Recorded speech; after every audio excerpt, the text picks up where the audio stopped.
Smart started out making dinky little two-seat city cars, but the brand is evolving fast.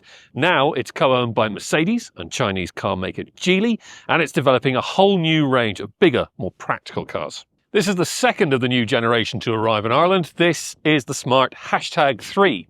Now, like its smaller sibling, the #1, it's an electric car, and it comes with a big battery for plenty of range. Now, the #1 is a tall hatchback, almost an SUV, but the Smart #3 is longer and sleeker with more dramatic styling.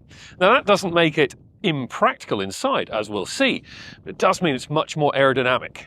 Like the #1, the Smart #3 gets very clean, simple styling. If you look down here, there is a grille and there's some air intakes in the front bumper, and you also get this nice full-width light bar on the front end. At the back, you can see how much more stretched out the Smart #3 is compared to the #1, although there is some similarity at the rear in the styling and the way the rear pillar drops down here. There are also the same flush-fitting door handles, which pop back into the body when they're not needed.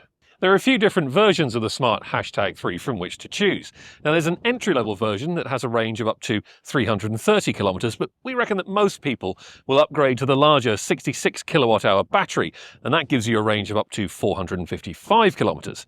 Either way, you get the same rear-mounted 272 horsepower electric motor. If the standard Smart #3 isn't enough for you, there's always the option of the two-motor, four-wheel drive Brabus version. That's this one here.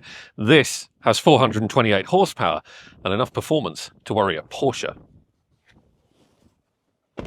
Up front, the Smart #3's cabin is pretty classy, and if you don't fancy having all black or all grey on the interior, there is the option of a white dashboard trim. If you're familiar with some Mercedes models, you'll notice that there are a few bits and pieces in here that are shared with those, and that does add to the sense of quality. If it's an EV, it has to have a big touchscreen, right? Well, the Smart #3 certainly has that. This is a 12.8-inch display, and it looks after basically all of the car's major functions. It's smart, and it has fast responses, and that's why the digital avatar for the voice assistant is a fox. Smart has gone from making cars with no back seats to cars with roomy back seats. Indeed, Smart's head of design says that the company wants to make the cars with the most interior space in each of their classes. The Smart #3's boot holds 370 litres of whatever it is you need to carry, and it expands to more than 1,000 litres if you fold those back seats down. Plus, there's another 15 litres of storage in the frunk under the bonnet. The idea of Smart making a big car is still something that kind of scrambles a few people's brains, but this Smart #3 is part of the future, alongside the #1. There's a lot more to come from Smart in the coming months, so stay tuned for more.